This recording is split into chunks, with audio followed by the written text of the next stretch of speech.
sun yi ma Allah biyayya ba su samu komai ba, amma da suka saba ma Allah sai suka samu lu'ulu'u na diamond. Da shugabansu ya lura da wani lamari mai girma sai kawai ya jefar da wannan diamond din a cikin ruwa. Sakamakon haka suka gano wani abin al'ajabi mai girma. A can kasashen Laraba wasu taron masu kamun kifi ne suka je kamun kifi a wani kogi. A lokacin da suka shiga suka fara kamun kifin a rana ta farko suka je tun safe suke a cikin kogin amma ba su kama komai ba har zuwa yamma. A duk lokacin sallah idan ya zo za su fito daga cikin wannan kogin su yi sallan azahar, su yi sallan la'asar, magriba, isha'i, su ci gaba da neman taimakon Allah ya datar da su samu su dace. Rana ta farko suka shiga ba su samu komai ba. A rana ta biyu ma tun safe suke kamun kifin amma har yamma da suka kama. A rana ta uku sai hankalinsu ya tashi suka tsaya suka duba suna sallah suna roƙon Allah suna kaza amma kuma har a ce yanzu ba su samu komai ba. Sai suka ce to gaskiya kawai za su bar sallan nan. Aiko sai suka daina sallah. Rana ta ukun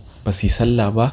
A rana ta hudun ma shi ma sun daina sallah. Sai kawai suka shiga tun safe har yamma. Daga ƙarshe suka samu wani kifi ƙwara ɗaya. Da suka samu wannan kifin ɗaya suka fito da shi suka yanka a cikin cikinsa sai suka samu ƙwayar lu'ulu'u ta diamond wanda da a ce za su sayar da ita a cikin gari to da kakaf ɗinsu duka sun zama masu kuɗi. Sannan da rayuwarsu za ta buɗe. A sakamakon haka sai shugaban nasu ya riƙe wannan diamond ɗin ya tsaya sai ya yi tunani yake cewa a lokacin da suka yi ma Allah biyayya ba su samu komai ba amma yanzu sun saba ma Allah sun samu diamond.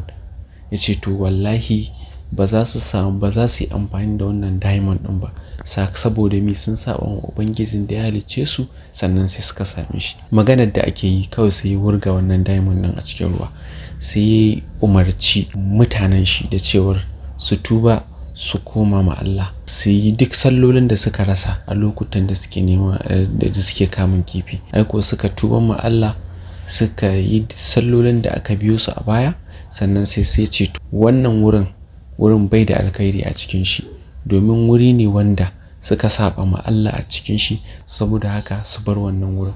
Aiko suka tattara nasu suka ƙara gaba sai da suka yi tafiyar kwanaki da yawa.